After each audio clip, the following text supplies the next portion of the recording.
പാഠം 118. വാക്കിരിയിടാൻ ഒരു ആൺതരി.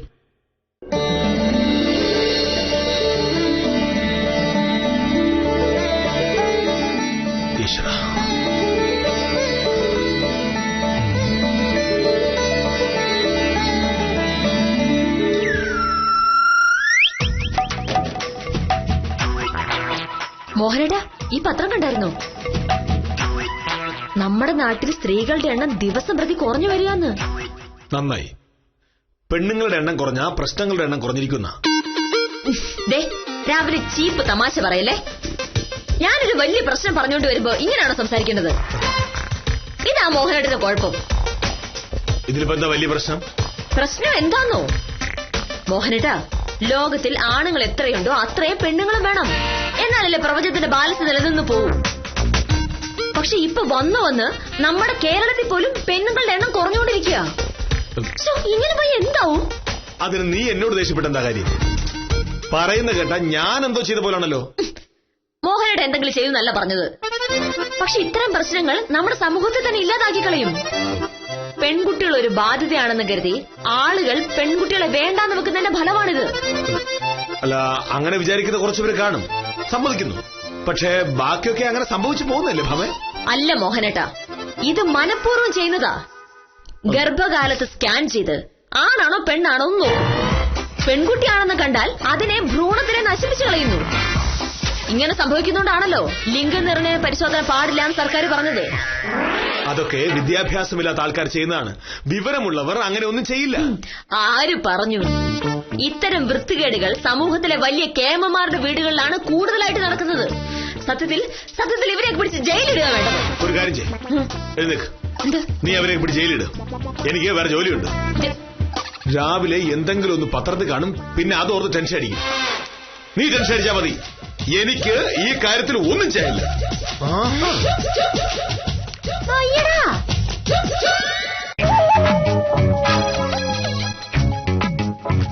മോഹനേട്ടാ, പെൺകുട്ടികളുടെ എണ്ണം കുറയുന്നതിന് മോഹനേട്ടൻ ഉത്തരവാദിയല്ല. മോഹനേട്ടൻ ഇക്കാര്യത്തിൽ ഒന്നും ചെയ്യാനില്ല എന്ന് പറഞ്ഞത് ശരിയായില്ല. മോഹനേട്ടൻ ചെയ്യാൻ അങ്ങനെ പലതുമുണ്ട്. അതെന്താ? നമുക്ക് കുട്ടികൾ ഉണ്ടാവുമ്പോ അതെല്ലാം പെൺകുട്ടികളാണെങ്കിലോ? അത് എല്ലാം എന്ന് പറയുമ്പോ മിനിമം എത്ര കുട്ടികളാണ് നീ ഉദ്ദേശിക്കുന്നത്? കുട്ടികൾ എത്ര വേണേലാവാലോ. എനിക്കിഷ്ടം ഈ വീട് നിറയെ കുട്ടികൾ ഉണ്ടാവുന്നതാ. അല്ല, എന്താ നിന്റെ ഉദ്ദേശം? വക്കീൽ പണി നിർത്തിയിട്ട് നഴ്സറി സ്കൂൾ തുടങ്ങാൻ പോവാണോ?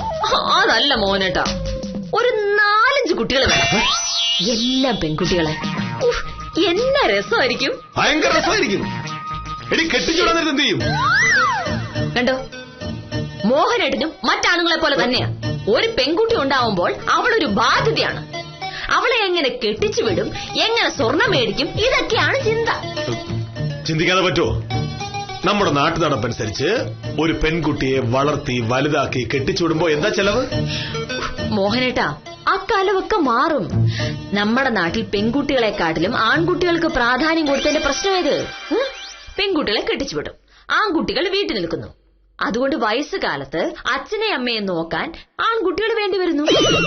അതറിയാവുന്നതുകൊണ്ട് സ്വന്തം ഭാഗം സുരക്ഷിതമാക്കാൻ അച്ഛനമ്മമാർ ആൺകുട്ടികളെ പഠിപ്പിക്കുന്നു, മിടുക്കന്മാരും ആക്കുന്നു. ഇതാണ് കുഴപ്പം. അത് മാത്രമല്ല, ഒരു കുടുംബത്തിന്റെ പാരമ്പര്യം നിലനിർത്തേണ്ടത് ആൺമക്കളാണ്.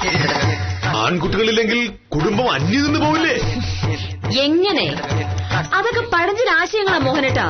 നീ ഇവരെ തിരക്കിയ വരണ്ട. വയസ്സുകാലത്ത് കെട്ടിച്ചു വിട്ട പെൺമക്കളുടെ വീട്ടിൽ പോയി അവരുടെ ചെലവ് കഴിയാൻ എന്തായാലും എനിക്ക് വയ്യ.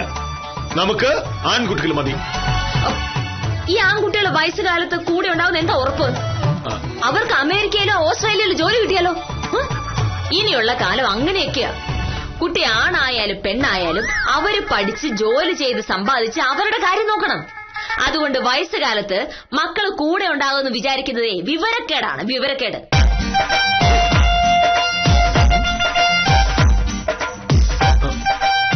ആഹാ,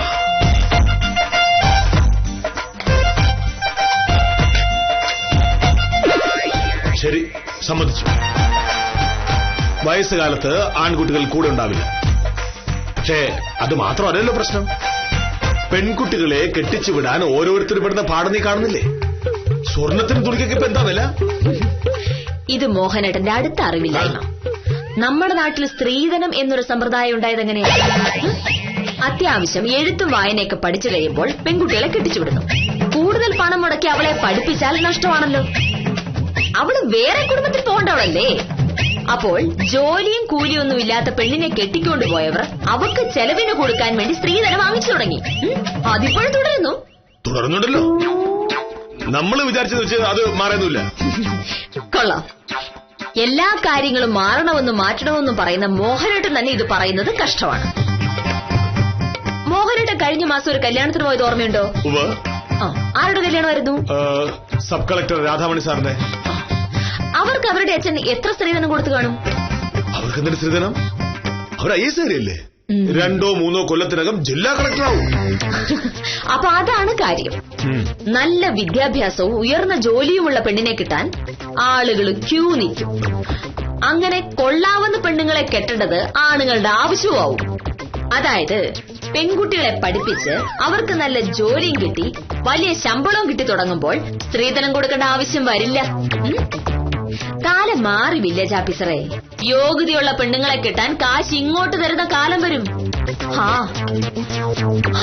ആ കാലം കുറച്ച് നേരത്തെ വന്നിരുന്നെങ്കിൽ എന്നെ കെട്ടാൻ മോഹനേട്ടൻ എന്റെ അച്ഛന് എത്ര രൂപ കൊടുക്കേണ്ടി വരുമായിരുന്നു?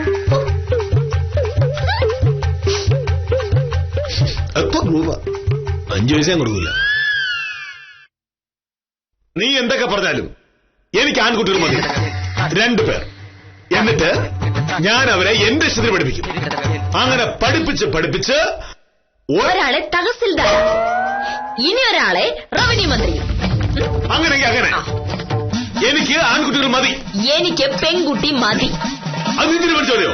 പിന്നെ പ്രസവിക്കുന്നത് ഞാനല്ലേ? അങ്ങനെ നിന്റെ ഇഷ്ടത്തിനാണോ പ്രസവിക്കുന്നത്? എന്താ സംശയം? മോഹനേട്ടന് ആൺകുട്ടികൾ വേണമെങ്കിൽ വേറെ പെണ്ണ് കെട്ടിക്കോണം. നിനക്ക് പെൺകുട്ടികളെ വേണമെങ്കിൽ നീ വേറെ ആളെ അന്വേഷിച്ചോ? ഉറപ്പിച്ചു. ശരി.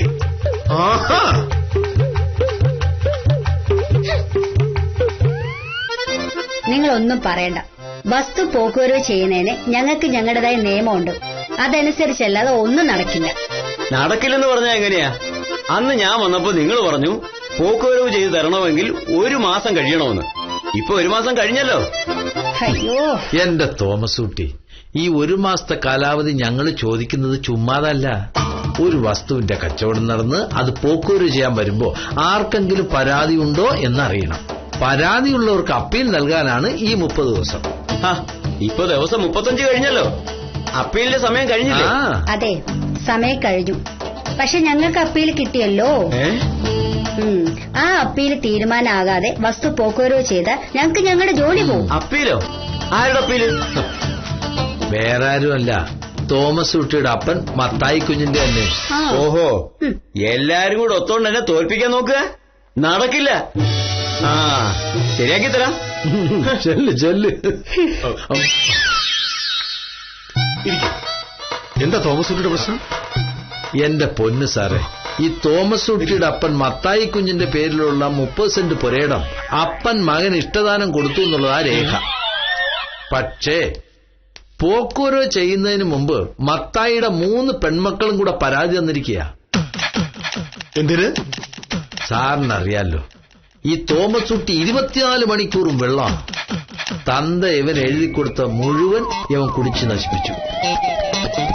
ഒടുവിൽ തന്തയ്ക്കും തള്ളയ്ക്കും ബാക്കിയുണ്ടായിരുന്ന 30 സെന്റ് വേണമെന്ന് ഇവൻ വാശി പിടിച്ചു. അപ്പനും അമ്മയും പെമ്മക്കളും അതിന് സമ്മതിച്ചില്ല. ഒടുവിൽ പെമ്മക്കൾ സ്ഥലത്തില്ലാത്ത സമയം നോക്കി തോമസ് കുട്ടി സ്വന്തം തന്തയുടെ കഴുത്തിൽ കത്തിവെച്ച് ഭൂമി എഴുതി വാങ്ങി. പക്ഷേ ഇതൊക്കെ സത്യമാണോ? തോമസ് കുട്ടി കണ്ട അങ്ങനെ തോന്നില്ലല്ലോ. അവൻ അതും ചെയ്യും, അതിന്റെ അപ്പുറവും ചെയ്യും. ഈ ഭൂമി പോക്കുവരവ് ചെയ്ത് കിട്ടിയാൽ 1 കൊല്ലത്തിനുള്ളിൽ അവൻ അത് വിറ്റു തൊലച്ച് ആ തള്ളയും തന്തയും നടു റോഡിലേക്ക് ഇറക്കി വിടുകയും ചെയ്യും. ഇമാതിരി ആമക്കളുണ്ടായാൽ ആ അപ്പന്റെ അമ്മയുടെ ഗതി ഇതാ സാറേ.